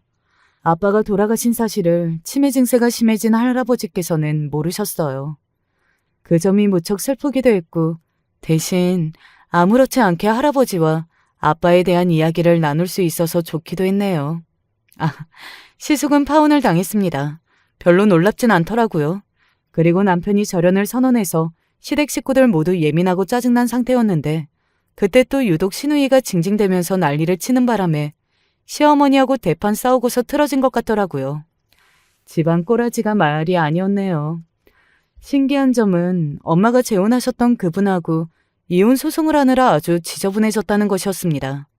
오빠는 이혼을 했고요. 오빠는 잔정 없고 대체로 냉소적이고 그리고 제가 잘 알지는 못하나 새언니였던 그분은 성격이 이기적이고 다혈질이었다고 하네요. 그러니 2 사람이 연애까지는 잘했었는데 결혼하니까 확 틀어졌죠. 이제 와서 엄마고 오빠고 저랑 잘 지내고 싶어 해요. 나이는 들어가고 인생에서 크게 힘든 일이 생기니까 피가 섞인 가족 한 명이 아쉬운 모양이었습니다. 제 남편이 너무 사람이 좋으니까 더 그런 듯 싶었고요. 자꾸 돌아가신 아빠까지 들먹이면서 잘 지내보자고 2 사람이 그러는데 제가 어떻게 해야 맞는 걸까요? 시댁 식구들도 하염없이 절절하게 저희 부부와 다시 교류를 하는 것만을 바라고 있으니 이거 참 부담스러운 상황입니다. 안녕하세요. 요즘 잠도 제대로 못 자고 가슴속에 큰 돌덩어리를 안고 사는 것 같습니다. 정말 너무 힘이 드네요. 제 이야기를 끝까지 들어주시면 감사하겠습니다. 어렸을 적부터 부모님 두 분 다 건강하시고 형제랑 자매들 많은 집이 그렇게 부러웠습니다. 저는 홀어머니 아래에서 외동딸로 자랐거든요. 아버지는 제가 어렸을 적 사고로 일찍 돌아가셔서 엄마가 혼자 저를 키웠는데, 물론 그런 엄마를 너무도 사랑하고 좋아했지만 그것과는 별개로 늘 학교에 다녀오면 일 나간 엄마 덕에 혼자 집에 있어야 하는 시간들이 너무 쓸쓸했습니다. 엄마는 어떻게든 일찍 들어오겠다고 노력은 하셨지만 기본적으로 청소일이 거의 새벽까지 진행되는 경우가 많았기 때문에 어떤 날은 제가 잠이 드는 순간까지도 엄마의 얼굴 한 번 못 본 적이 많습니다. 엄마, 나 혼자 있느라 힘들었어. 그랬어? 미안해, 우리 딸. 엄마가 오늘 일이 많았어. 그럼 오늘은 일찍 들어올 거지? 그럴게. 우리 딸. 엄마가 너무너무 미안해. 아빠라도 있었으면 이런 일이 없었을 텐데. 엄마는 항상 그런 제게 너무도 미안해 하셨어요. 그래도 엄마가 절 먹여 살리기 위해 그 고단한 노동을 하신다는 걸 알았기에 저는 어린 나이에도 마냥 떼쓰고 칭얼거릴 수가 없었어요. 하지만 그 때문인지 나중에 커서 연애를 하고 그럴 때도 웬만하면은 형제가 있고 남매 있는 집안의 사람이랑 만나는 게 좋더라고요. 꼭 결혼할 게 아니라고 하더라도 오래 사귀다 보면 가족들을 보게 되는 경우가 종종 있었는데, 가끔 연애하면서 유독 더 긴밀한 관계를 지니었던 남자친구들과는 그 남자친구의 형제나 남매까지 함께 껴서 여행도 가고 어디 놀러 다니기도 했는데 그런 기억이 너무 좋았습니다. 단둘이서 하는 데이트보다 더 기다려질 정도로 말이죠. 지금의 남편과 결혼을 결심하게 된 것도 남편이 누나 한 명과 여동생이 한 명 있는 세 남매의 둘째였기 때문이었습니다. 다른 집이라면 시누이들이 시집살림 시킬 거라고 기함하며 결혼을 무르는 것도 불쌍하겠지만, 연애할 당시 시누이 둘 다 만나봤는데 그냥 친구처럼 너무 편하고 대화 한마디라 하더라도 계속해서 웃음꽃이 피고 그러더라고요. 남편과 5년 정도 사귀었고 시누이들을 만나게 된 건 아마 남편과 연애한 지 2년쯤 되던 해였을 텐데, 그 이후로도 저희 둘이 데이트 약속을 잡은 날에도 심심하면 시누이 둘을 불러서 함께 놀고는 했습니다. 네가 왜 우리 성훈이 같은 사람이랑 사귀는지 안 믿겨. 우리 민정이 이렇게나 이쁘고 똑똑한데 말이야. 그래도 얼른 성훈이랑 결혼해서 한가족 됐으면 좋겠다. 동생 쪽도 애교 많고 평소에 언니 하면서 잘 따르는 편이었지만 특히 저는 형님에게 더욱더 정이 많이 갔어요. 제가 사람이랑 어울리는 걸 좋아하면서도 조금은 낯을 가리는 편인데, 제가 어색해할 때마다 형님이 늘 주도해서 분위기를 풀어줬고, 평소에 저 생각난다면서 어디 여행 가면 화장품 사다 주시고 옷도 선물해 주시고, 그만큼 일상생활 중에서도 저를 굉장히 생각해 준다는 티가 많이 나는 분이었습니다. 이거 민정이 너한테 어울릴 것 같아서 사봤어. 부담 갖지 말고 받아. 언니, 저번에도 선물 받았는데 나도 오늘 준비할 걸 그랬네. 자꾸 받기만 하는 것 같아요. 아니야, 잘 써주기만 해줘.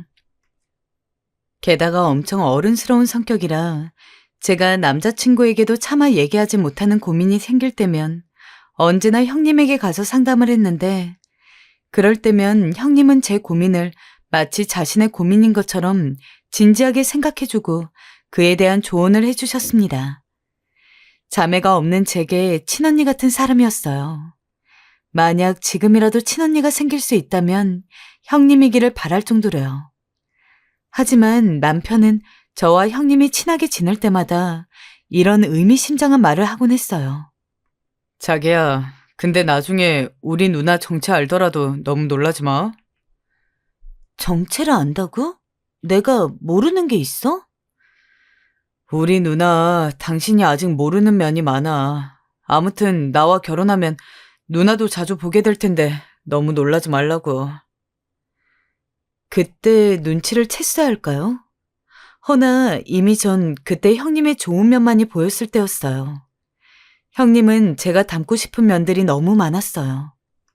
사실 당시 남자친구였던 남편과 결혼을 조금 더 진지하게 고민을 하게 된 것도 남편의 누나와 여동생이 저에게 너무 잘해주었으며 제 개인적으로 생각하기에도 참 좋은 사람이라는 판단이 들었기 때문이었어요. 결혼을 하더라도 계속해서 지금처럼 지낼 수 있을 것 같았고 설사 싸우는 일이 있다 한들 금방 풀고 다시 사이좋은 가족이 될 수 있을 듯 했다고 해야 할까요? 하지만 사실 이런 좋은 시누이들이 있다 하더라도 시부모는 다른 문제잖아요. 시부모님을 뵙기 전에 어찌나 긴장이 되던지. 오빠, 어머님, 아버님이 나 마음에 들어 하실까? 그래야 할 텐데. 당연하지. 걱정하지 마. 우리 엄마, 아빠 너 만날 날만 기다리고 있어. 남편의 위로를 받으며 떨리는 마음으로 시댁에 들어갔는데 역시나 시아버지와 시어머니도 너무 좋으신 분들이었습니다. 어떻게 저한테 이렇게 시댁복이 몰빵이라고 해도 과언이 아닐 정도로 가득한지 아무리 사고라고 할지라도 아주 어릴 때부터 아버지 없이 살았다는 건 남편 부모님 입장에서 절대 좋게 보기는 힘들 텐데 두 분은 오히려 저희 엄마를 칭찬하시면서 민정이도 어릴 적부터 고생 많았을 텐데 이렇게 씩씩하게 잘 자랐다니 아주 대견하네. 좋은 어머니 밑에서 자라서 그런지 품행도 바르고. 라며 제게 아버지가 없는 것쯤은 아무런 흠이 아니라는 것처럼 말씀해 주셨습니다. 그렇게 저희 엄마 그리고 시부모님과 다른 시댁 식구들의 축복을 받으면서 저와 남편은 33살의 나이에 결혼을 하게 되었습니다. 마침 우연히도 친정집과 시댁 그리고 저희의 신혼집이 그렇게 멀지가 않았어요. 그래서 저희는 결혼을 하고 난 뒤에도 시댁에서 자주 모임을 가졌습니다. 민정아, 사돈어른이 적적해 하시지 않니? 우리는 가족도 많고 그러니까 한번 놀러 오시라고 해라. 이렇게 한 가족이 된 것도 인연인데 같이 식사하면서 담소도 나누고 그러자꾸나. 그래도 될까요? 그 계기는 바로 시어머니의 말씀이었습니다. 당시에는 아직 형님도 그렇고 다른 시누이도 그렇고 남편만 빼고는 다들 시댁에 살고 있었는데 시어머니는 집이 가까우면서도 홀로 계실 저희 엄마가 신경이 쓰였나 보더라고요. 와서 저녁 한 끼 같이 하면 좋을 것 같다고 하길래 저보다도 더 저희 엄마를 생각해 주시는 것 같아 대신 감사한 마음을 가지고서 저희 엄마를 모시고 시댁에 왔습니다.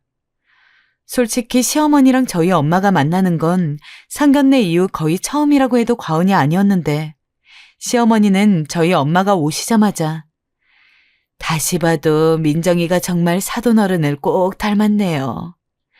라며 먼저 친근하게 대해주셨습니다. 아까 제가 성격이 조금 낯을 가리는 편이라고 했는데 그게 다 엄마를 닮아서였거든요.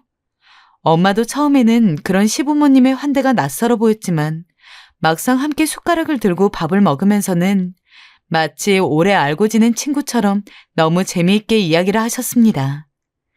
살면서 엄마가 그렇게 밝은 모습을 보는 건 또 처음이었던지라 딸인 제 입장에서도 너무 신선했죠. 그리고 먼저 이런 제의를 해준 시어머니에게 너무도 감사한 마음이 들었고요. 나는 이 동네에 친구도 하나 없는데 마침 사돈어른이 이 근처에 사니까 얼마나 반가운지 몰라요. 괜히 집에 혼자 있지 말고 앞으로도 적적하고 그러면 아무 때나 놀러와요. 나는 맨날 집에 있으니까. 시어머니도 저희 엄마가 마음에 드는 듯한 눈치였습니다. 그 이후로 엄마는 시어머니의 제안대로 자주 시댁에 놀러 갔습니다. 그때마다 시부모님은 물론이고 형님이랑 시누이도 마치 본인들 부모님 모시는 것처럼 저희 엄마한테 정말 잘해주었어요. 시댁 식구들이 그렇게 하나같이 다 착한데 저 역시 당연히 시댁에 놀러 가는 게 너무 좋았습니다. 다른 집 며느리들은 명절 때나 생신 때 가는 것도 꾸역꾸역 간다고 하는데 저는 어떤 때는 신혼집에서 남편이랑 단둘이 있는 시간보다 시댁에서 온 가족이 다 같이 모여서 있는 시간이 더 길었습니다. 하여간 당신은 우리 가족을 너무 좋아해. 사실 내가 좋아서 결혼한 게 아니라 우리 가족이 좋아서 결혼한 거 아니야? 남편이 농담처럼 이런 이야기를 할 정도였습니다. 정말 제 입으로 이야기하기는 그렇지만 너무도 이상적인 시댁 식구와 친정 식구 사이의 관계가 저희 집이 아닐까 싶었습니다. 날이 따뜻해지면 함께 여행도 가고 좋은 일, 슬픈 일 있으면 먼저 서로에게 연락해서 축하받고 위로받고 비록 저희의 결혼으로 인해서 맺어지게 된 관계이기는 하지만 아마 저희 시댁 식구들이나 저희 엄마도 그냥 일반적인 사돈관계는 아니었다고 생각합니다. 마침 시부모님이랑 저희 엄마랑 나이도 한두 살 차이밖에 안 났고 저희 엄마도 형님이랑 시누이를 대할 때 마치 친딸인 저를 대하는 것처럼 매일 예쁜 선물도 사다 주시고 가끔은 용돈도 주시고 했거든요. 하지만 그렇다고 모든 것이 좋았던 건 아니에요. 제가 가장 좋아했던 형님 말입니다. 결혼하고 가까워져서 보니 막상 그간 몰랐던 점들이 하나둘씩 알게 되었는데요. 형님이 알고 보니 미신을 좀 잘 믿으시는 분이었더라고요. 그전에도 형님이 점집을 잘 다니고 사주 철학을 좋아하고 부적 같은 걸 지갑에 넣고 다닌다는 건 알았어요.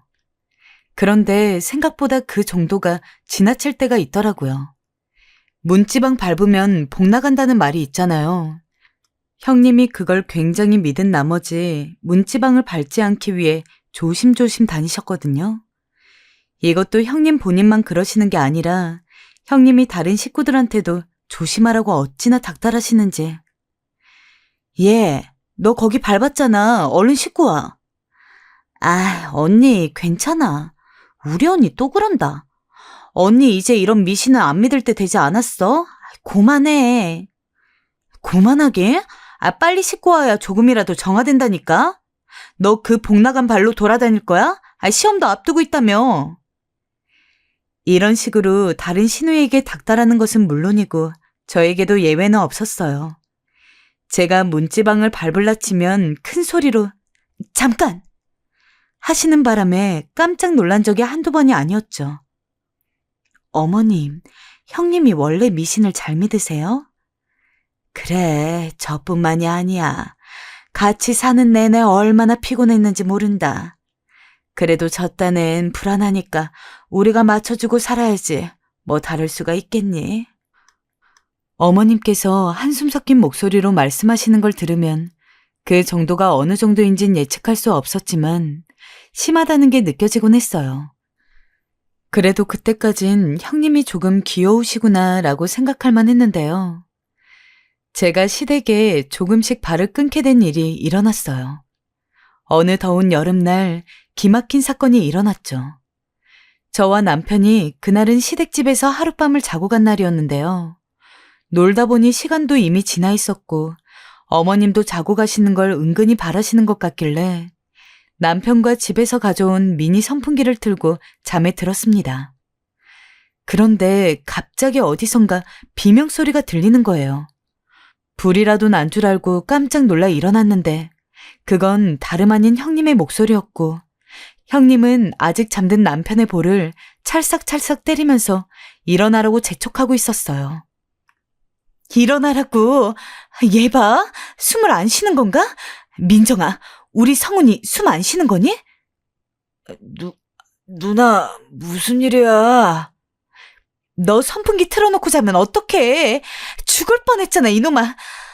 못 살아, 내가. 그러다 형님은 바닥에 앉아 목을 놓아 울기 시작했고 저는 당황스러움을 금할 수 없었어요. 형님의 울음소리에 온 가족이 다 깨어났고 무슨 일이냐며 저희 방으로 모여들었는데 선풍기를 보고 이미 무슨 일인지 알겠다는 듯 한숨을 폭 내쉬고 있더라고요. 성은아, 선풍기 틀고 자면 죽는 거 미신이라니까. 아휴, 민정아, 많이 놀랐지? 애가 저걸 믿어서 우리 집엔 선풍기란 선풍기는 다 채워놓았는데 네가 그걸 들고 왔는지 몰랐다. 미안해 여보. 우리 누나가 저걸 아직도 믿어. 미신 아니라니까? 너희 정말 죽을 뻔했다고. 민정이 너 어쩜 그렇게 조심성이 없니? 네가 지금 우리 성훈이까지 다 죽일 뻔했잖아. 심지어 형님은 화가 난 나머지 생전 제게 모진말 한 적이 없으시던 분이 얼굴까지 벌개져서 저를 공격하시더라고요. 정말 여러모로 당황스러운 날이었습니다. 도대체 왜 저러시는 건지 저로선 이해하기 힘들었죠. 그 후로도 형님은 저에게 전화를 해서 선풍기 틀고 자지 말아라, 그럼 죽는다 하는 말들을 하시곤 했어요. 그것도 한두 번도 아니고 하루에 5번 이상 안부인 사람을 전화해선 그런 소리를 해대니 저도 피곤하지 않을 수가 없었어요. 남편은 이미 포기한 듯 했어요.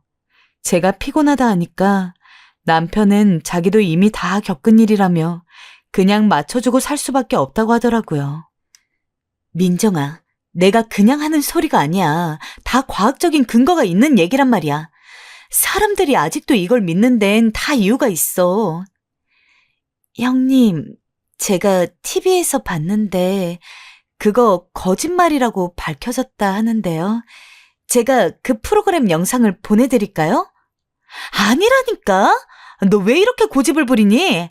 내 말이 맞아. 내가 지금 나 좋으라고 이런 소리라니? 다 너희 죽을까봐 다칠까봐 하는 소리 아니야. 조금이라도 설명을 하려 치면 형님이 버럭버럭 화를 내니 남편 말대로 정말 설득도 할 수 없겠더라고요. 그냥 형님 말이 맞다 치고 들어주는 수밖에요. 하지만 그때부터 저도 그 좋았던 형님이 불편하고 부담스러워지기 시작했어요. 예전엔 형님이 같이 마트에 가자, 어디 놀러 가자 하면 반갑게 따라갔지만 이제는 혹여나 만나서 선풍기 얘기하고 조심해야 할 미신 얘기 늘어놓을까봐 나가고 싶지가 않더라고요. 그리고 이런 형님의 행위는 점점 더 심해져 급기야 제가 형님과 한판 붙은 사건이 생겼어요. 저희 둘째 신우이에게 남자친구가 생겼을 때였어요. 오랜만에 생긴 남자친구이기도 하고 둘이 너무 잘 만나고 있길래 보는 것만으로도 흐뭇하더라고요. 그래서 신우이가 남자친구와 보내는 기념일날 신우이에게 신발을 선물해 줄 겸 신우이 남자친구 것까지 같이 선물했어요. 신우이가 저에게 평소 워낙 잘해주기도 했고 생일도 다가왔기 때문에 겸사겸사 챙긴 거였어요. 역시나 둘째 신우이는 너무나 좋아했어요. 언니, 정말 고마워요. 우와, 내 사이즈랑 딱 맞네. 역시 언니야. 이거 너무 신고 싶었던 신발인데 잘 신을게요. 하지만 집에 비밀번호를 누르는 소리가 들리자 둘째 신우이의 얼굴이 살짝 안 좋아지기 시작했어요. 그러면서 저에게 신발을 안겨주며 얼른 갖고 가라고 하는 게 아니겠어요? 제가 영문을 모르고 얼떨떨한 표정으로 신발을 들고 있으니 둘째 신우의 얼굴이 완전히 새파래졌어요. 이윽고 저는 그 이유를 알게 되었어요. 형님이 신발을 보자마자 인상을 찡그리더니 다가와선 묻는 겁니다. 이거 신발 2개네? 성미 너 거랑 남자친구 거 같은데 설마 민정이 네가 선물해 준 거니? 네, 그런데요. 뭐 잘못된 게 있나요? 너 신발 선물하면 인연들 이별한다는 얘기 몰라? 너 이거 우리 성미한테 준 의도가 뭐야? 네? 기가 막혀. 내내 거리지 말고 말을 하라고. 우리 성미한테 이거 왜 준 거야? 얘 이번에 그 남자랑 결혼까지 생각하고 있는 거 너 몰랐어? 정말 생각이 없는 거니? 정말 기가 차고 황당해서 말도 안 나오더라고요. 어떻게 제가 작정하고 그 신발을 줬다고 생각할 수 있었을까요? 어이가 없어서 그저 형님 얼굴만 빤히 바라보고 있는데 이젠 막말을 퍼붓기 시작하더군요. 내가 이럴 줄 알았다. 저번 명절 때 내 동생한테 남자친구 생겼다니까 네 표정이 좀 이상했거든. 질투라도 하는 거야 뭐야? 결혼까지 한 애가 왜 이런 걸로 질투를 하는 거니? 난 이해가 안 된다. 내 동생이랑 결혼하기 전엔 너 이런 애인 줄 몰랐는데 참 기가 막혔어. 형님, 죄송한데요. 기막힌 건 지금 저인 것 같은데요. 제가 설마 아가씨한테 그런 못된 마음으로 신발 선물을 했을까요? 아가씨 생일도 다가오고 남자친구도 사귀었고 하니 겸사겸사 선물해 준 거잖아요. 어떻게 절 그렇게 생각하실 수 있어요? 아무리 미신을 믿고 그걸 신봉하는 형님이라 해도 이건 도가 지나치시잖아요. 잠깐만. 얘들아, 이게 무슨 말이니? 자고 있는데 갑자기 왜 이리 싸우는 소리가 들려? 니들 뭔 일로 싸우고 있는 거야? 엄마, 글쎄, 엄마 며느리가 우리 성미한테 신발을 선물했어. 어떡하면 좋아? 엄마도 예비 사위 생기겠다고 좋아했잖아. 헤어지게 생겼어. 둘이 갈라서게 생겼다고. 시어머니가 잠에서 깨나와 상황을 물으니 시누이는 급작스럽게 울음을 터뜨리며 바닥을 치더라고요. 정말 그간 형님에게 품었던 남은 잔정마저 똑 떨어지는 기분이었어요. 외롭게 자라 형님이 주신 정이 그저 따스하고 좋았는데 겨우 미신 따위로 사람을 몰아가니 더 형님 얼굴을 보고 싶지가 않더군요. 그 후 저는 형님 번호도 삭제하고 오는 전화며 문자며 받지 않기 위해 차단해버렸습니다. 형님이 남편을 통해 사과니 뭐니 하려는 듯 보였지만 그것도 받기 싫었어요. 이미 마음이 상할 만큼 상한 후였고 더는 형님을 믿고 의지할 수가 없었어요. 아마 좋아했던 만큼 실망도 컸던 것 같아요. 피만 안 섞인 진짜 가족이 아니었을까. 이런 이야기를 직접 꺼내본 적은 없지만 적어도 저는 그렇게 생각을 했습니다. 그러던 어느 날 형님이 제가 다니는 회사 앞으로 찾아오셨어요. 형님을 본 건 관계를 끊은 지 반년 정도 후였기에 저나 형님이나 서로 어색함을 숨기지 못했습니다. 형님은 제게 조심스런 목소리로 사과의 말을 전했습니다. 내가 부족한 사람이었어, 동서. 이성을 잃어버리니까 아무것도 보이지 않더라고. 내 무지로 동서한테 불필요한 상처를 준 것 같아. 너무 미안해. 그날 이후 내 행동을 얼마나 후회하고 살았는지 몰라. 늦었지만 용서해주면 안 될까? 형님은 말을 하면서도 눈물을 감추지 못하고 뚝뚝 흘리면서 제 손을 잡았습니다. 그리곤 미안하다고 하염없이 되뇌이셨죠. 참 사람 마음이 이상한 게 그리 미웠던 사람인데 제게 그간의 잘못을 진심으로 용서하고 뉘우치는 모습을 보니 자연스레 저도 마음이 풀리더라고요. 결국 그날은 형님과 저 둘 다 술 한 잔 걸치며 그간의 속 얘기를 하고 기분 좋게 헤어졌습니다. 저와 형님의 화해를 가장 좋아하셨던 건 시어머니였어요. 어머님은 제가 형님과 화해했다는 소식을 듣자마자 전화하셔선 잘했다고 너그럽게 받아줘서 고맙다는 말씀을 전하셨어요. 형님은 그 후로 제게 말 한마디 행동 하나도 조심하시려 했어요. 저에게 상처되는 말을 하지 않기 위해서요.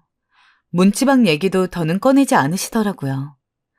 그런 형님의 변화에 저도 마음이 많이 풀렸고 가족들끼리 모이는 시간도 점점 늘어났죠. 그렇게 형님의 노력으로 전보다 더 돈독하고 평화로운 관계를 유지하며 저는 아이를 2명 낳았고 육아에 집중하고 있었습니다. 그리고 이 평화로운 관계가 깨지게 된 건 제가 40줄에 들어섰을 때였습니다. 그때는 저희 어머니나 시부모님이나 손주 보는 재미에 푹 빠져 있었죠. 내일도 시댁에서 모이지? 꼭 애들 데려와라. 내가 손주들 주려고 예쁜 꽃가옷도 하나씩 사놨으니까.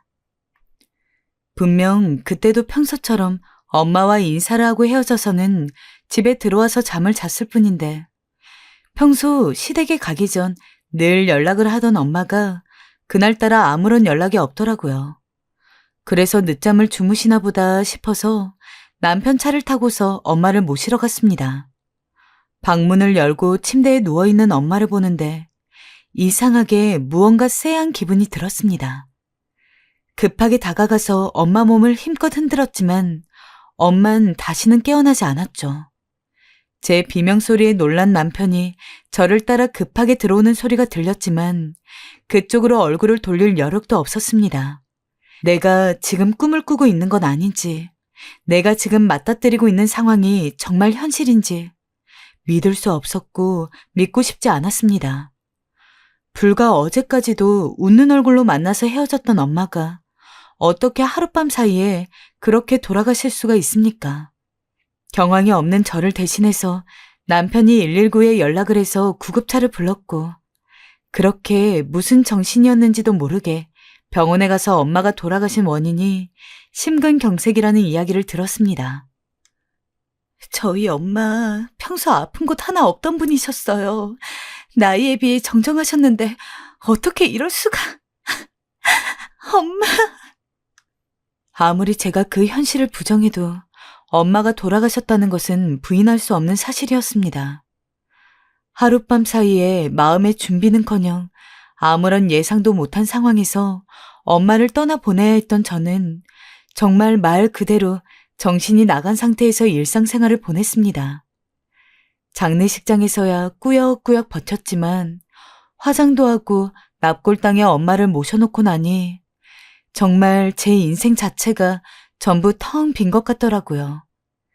사랑하는 남편과 아이들이 있는 상황에서 책임감 없는 이야기일 수도 있겠지만 적어도 그 당시에는 대체 엄마도 돌아가신 마당에 제가 왜 더 살아가야 하는지를 이해할 수가 없었습니다.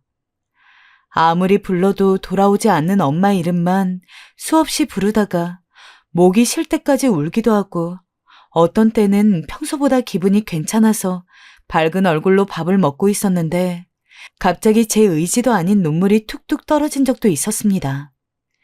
게다가 그렇게 더 힘들었던 이유는 장례식장에 남편을 빼고 제 시댁 식구들이 단 한 명도 오지 않았던 것에 있습니다.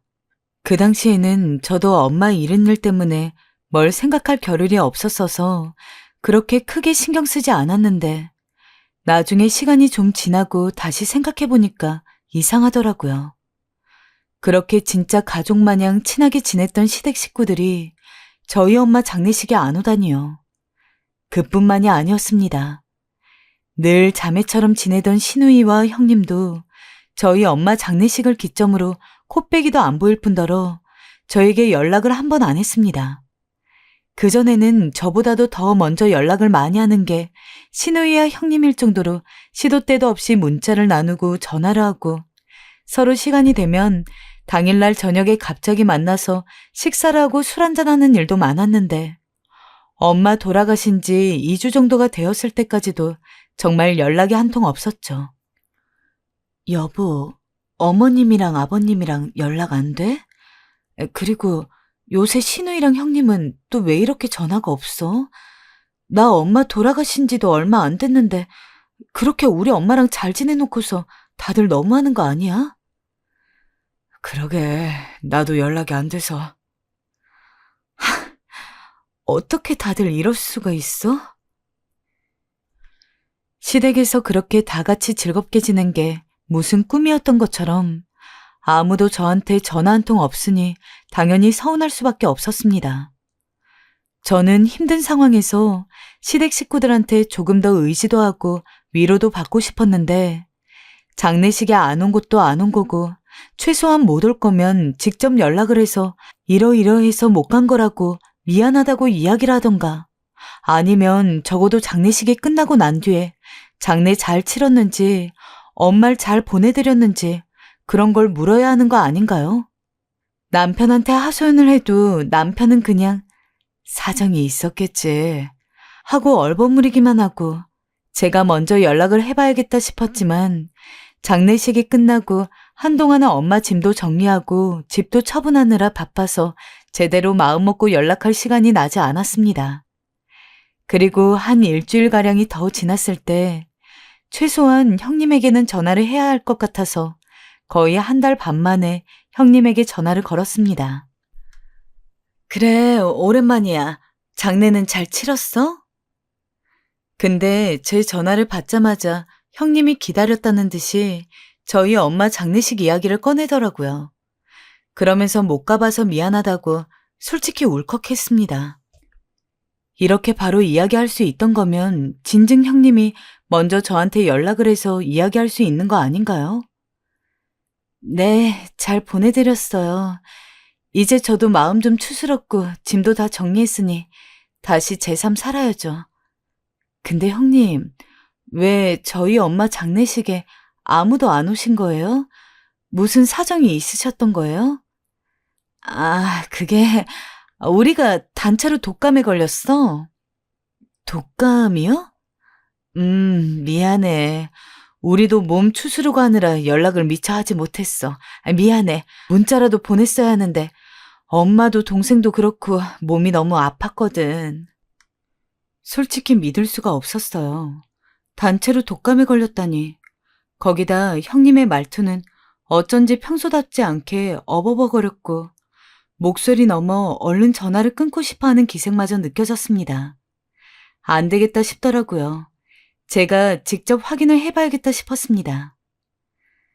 내일이나 모레쯤 형님 한번 뵈러 오랜만에 집 좀 들를게요. 얼굴 본 지 오래됐잖아요. 아니야. 조금 더 쉬어야 되는데 뭘 굳이 나중에 와. 아니에요. 오랜만에 형님 보고 싶어서 그래요. 솔직히 형님한테 위로도 좀 받고 싶고 저도 바람 쐴 겸 밖에 좀 나가고 싶어서 그런 거니까 너무 걱정하지 않으셔도 돼요. 아니, 그게 아니라 내가 요새는 너무 바빠가지고 시간을 내기가 어려워서 다음에 오면 안 될까?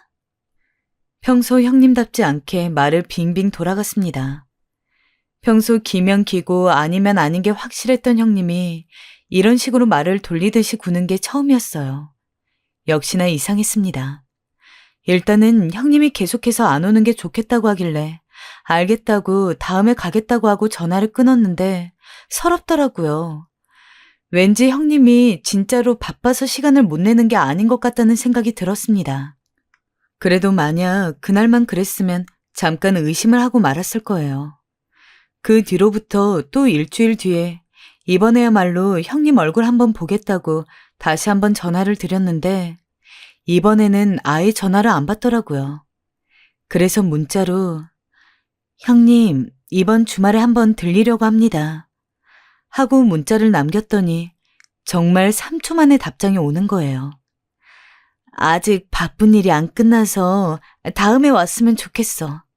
솔직히 다른 사람들이 봐도 이상한 상황이잖아요. 그렇게 친하던 형님이 정말 엄마 장례식 이후로 이렇게까지 저와의 만남을 피한다는 게 이해가 되지 않았습니다.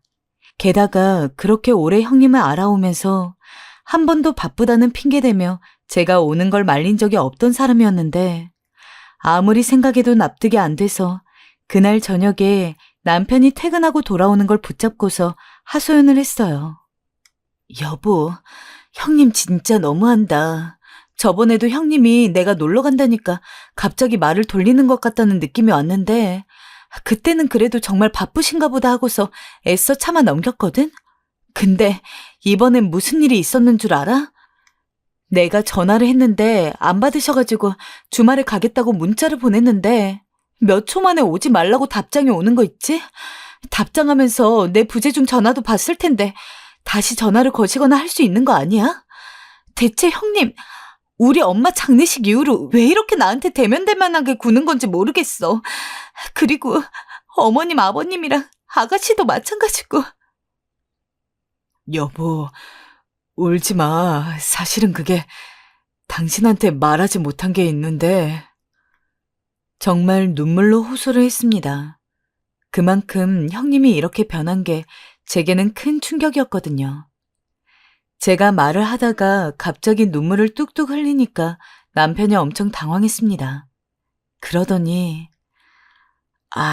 누나가 한동안 얘기하지 말랬는데 라고 운을 띄우고는 형님이 왜 그렇게 변했는지를 알려줬죠. 그 내용은 너무 충격적이고 뒤로 넘어갈 이야기라 망치로 머리를 한 대 얻어맞은 것 같았어요. 사실 장모님 돌아가시기 한 일주일 전쯤에 누나가 임신을 했어. 자기도 알다시피 누나가 임신이 안 돼서 시험관 시술이며 뭐며 다 받았지만 매번 실패한 전례가 있잖아. 나이도 이미 40이 넘은 노산이었는데 그때까지도 아이가 생기지 않았으니까. 그래서 누나가 전화를 걸어서 이야기할까 하다가 마침 그 다음 주에 다 같이 시댁에 또 모이기로 했으니 그때 깜짝 발표를 하겠다는 마음으로 아무한테도 임신 사실을 이야기하지 않고 있었대. 근데 때마침 그 시기에 장모님이 돌아가시고 만 거야. 당연히 누나는 임신 소식을 기쁘게 알릴 만한 환경이 되지도 않았고, 그래서 일단 우리 식구들한테만 먼저 임신 사실을 알렸고 혹시나 아이한테 좋지 않은 영향을 끼칠까봐 장례식장에는 못 갈 거라고 하더라고. 옛날 미신 중에 큰일 앞두고 장례식장에 가면 귀신이 붙어서 와서 재수 온 붓는다는 이야기 비슷한 것들이 있잖아. 아무래도 그런 미신이 신경 쓰이셨던 것 같아. 그래서 그걸 잘 말해달라고 나한테 말을 했는데 내가 차마 말을 못했어. 아니, 그런 미신이 뭐라고. 다른 사람도 아니고 어떻게 형님이 나한테 그럴 수 있어? 저도 형님이 미신에 미쳐있던 사람이라는 걸 머리로는 알고 있습니다. 하지만 저는 애초에 미신을 믿지 않는 타입이기도 했고 애초에 실제로 그런 일이 일어난다고 확신할 수도 없는 건데 겨우 미신 하나 때문에 그간 함께 지냈던 정을 다 저버리고 연락 한번 제대로 하지 않는다는 게 너무 실망스럽더라고요. 진짜 하다못해 장례식을 못 온다고 치더라도 시기 맞춰서 제대로 연락이라도 해주셨으면 남편은 누나도 오고 싶었을 거다. 근데 아마 주변 사람들이 좀 말린 것으로 보인다며 이야기하면서 워낙 어렵게 얻은 결실이니 이해해달라더군요. 그래, 형님은 이해할게. 그럼 아가씨는? 어머님은? 형님은 그렇다 치고 대체 시부모님이랑 시누이는 왜 연락이 하나 없었던 걸까요? 그리고 형님도 장례식이 끝난 지금은 왜 저랑 안 만나려고 그러는 걸까요? 남편은 이것에 대해서도 답을 아는 눈치였습니다. 근데 그래도 비교적 선뜻 이야기했던 첫 번째와는 달리 이번에는 제가 아무리 캐물어도 이야기를 하지를 않으려고 했죠. 당신이 자꾸 이렇게 나오면 나 시부모님이랑 형님이 뭐라고 하시든 무조건 형님 집에 갈 거야. 내가 진짜 그러기 전에 그냥 당신 입으로 얘기해. 제가 그렇게까지 나서니까 남편이 그제서야 한숨을 내쉬면서 충격적인 이야기를 했습니다. 시부모님이 그랬다고 합니다. 장례식이 끝났어도 저랑 제 어머니랑 너무 각별하지 않았냐. 우리가 어디서 들었는데 원래 그렇게 각별한 사이가 헤어지는 장례식장에서는 귀신도 더 많고 장례식이 끝나도 그 가족한테 귀신이 붙어올 확률이 많다. 그러니까 애를 낳을 때까지 절 안 만나야지 건강하게 출산할 수 있다. 시부모님이 형님 포함해서 시댁 식구들 다 모아놓고 그렇게 이야기를 했다더군요. 난생 처음 듣는 이야기에 어처구니가 없었습니다. 그리고 그 뒤로 다시 한번 왈칵 눈물이 쏟아졌습니다. 애꿎은 남편 가슴을 퍽퍽 때리면서 우리 엄마가 귀신이야? 우리 엄마가 귀신이냐고. 정말 다들 너무하는 거 아니야? 어떻게 그런 생각을 할 수가 있어? 귀신? 참 정말 말도 안 나온다. 정말 그렇게 다 따져가면서 태어난 아이 내가 얼마나 잘 되나 두고 볼 거야. 하고 저도 모르게 목이 터져라 오열을 했습니다. 솔직히 형님이야 그런 분인 줄 알고 있었지만 시어머니까지 동참할 줄은 몰랐죠. 나는 안 그래도 엄마 돌아가신 것 때문에 너무 힘들고 서글퍼서 죽을 것만 같은데 가장 옆에서 편히 대어줘야 하는 사람들이 위로를 해주기는커녕 이런 말 같지도 않은 이유로 나를 안 만나려고 하고 있다는 게 너무 서러웠습니다. 저는 그 길로 시댁으로 쫓아갔습니다. 마침 시댁 식구들이 모여서 오순도순 과일을 먹으며 TV를 보고 있더군요. 너 여길. 안녕하세요, 어머님, 형님, 아가씨. 다 모여 계셨네요. 모여 계시니 이야기할게요. 어떻게 저한테 그럴 수 있으세요? 저희 엄마가 귀신인가요? 아이 낳을 때까지 절 보지 말아야 한다고요? 아니요, 죄송하지만 저 이런 말 들은 이상 다신 이 집에 왕래 못할 것 같아요. 아니, 민정아, 우리 말은 그게 아니고 너무 걱정이 되니까 우리도 어쩔 수 없이. 시어머니는 그래도 제게 해명을 하기 위해 다가오시더라고요. 근데 웃긴 건 형님이었습니다. 형님은 제가 신발장에서 설마 거실로 넘어올까봐 굉장히 두려워하고 계셨어요. 잔뜩 겁먹은 표정으로 저를 보는데 어이가 없더라고요. 그대로 신발을 벗고 형님 쪽으로 가자 비명을 질러대기 시작했어요. 엄마, 제 쟤 여기 오지 못하게 해. 쟤 지금 귀신 끌고 들어오잖아. 얼른 나가게 하라고 해. 야, 어딜 와. 꺼지라고 가란 말이야. 엄마, 소금 가져와, 소금. 이 더러운 거사. 형님, 진짜 미쳐도 단단히 미치셨네요. 그러나 형님은 여기서 멈추지 않더라고요. 여기에 이어서 갑자기 부엌으로 헐레벌떡 들어가더니 소금을 가져와 제게 미친 듯이 뿌려대었습니다. 소금이 코에도 들어가고 입에도 들어가고 온갖 군데 들어가는데 상관없이 계속 뿌려대더군요. 고만하라고 남편이 형님을 말려도 소용이 없었습니다. 이 미친 여자를 말리기엔 부족했죠. 전 일부러 그 소금을 다 맞고 서 있었습니다. 그리고 소금이 동날 무렵에 일부러 형님에게 다가가 형님을 꽉 안아버렸어요.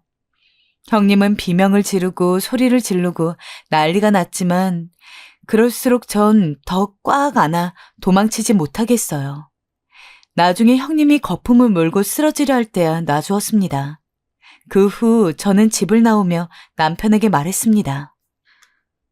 우리 빨리 새지 말아봐. 나 멀리 이사 갈 거야. 나 죽어도 당신네 가족들 다신 못 봐. 남편은 왜 그렇게까지 생각하냐면서 아니라고 저를 말리려 했지만 저는 단호했습니다. 너무 좋아했고 믿었기에 사실상 그건 저에 대한 배신이나 다름없었습니다. 결국 남편은 제 압박을 이기지 못하고 저희는 시댁에서 멀리 떨어진 곳으로 이사를 갔습니다. 지금 이사 온 지 한 4달 정도 지난 상황인데 저는 지금까지도 시부모님이랑 형님이랑 시누이랑 아무랑도 연락하고 있지 않습니다. 번호도 바꿨고 그쪽 가족 번호도 다 차단해놨어요. 남편이 가끔 이제 한번 얘기 좀 해보라면서 전화 오면 바꿔주려고 그러는데 그것도 다 거절하고 있습니다. 그리고 지금 마음이 무척 편안합니다.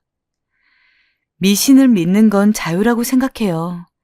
하지만 다른 사람에게 상처를 주면서 평생을 끼고 살았던 가족에게 상처를 주면서 믿는 건 잘못되었다 생각합니다. 혹시 미신 지나치게 믿으신 분들이 있다면 부디 가족에게 상처 주는 이런 행동은 조심하셨으면 좋을 것 같아요.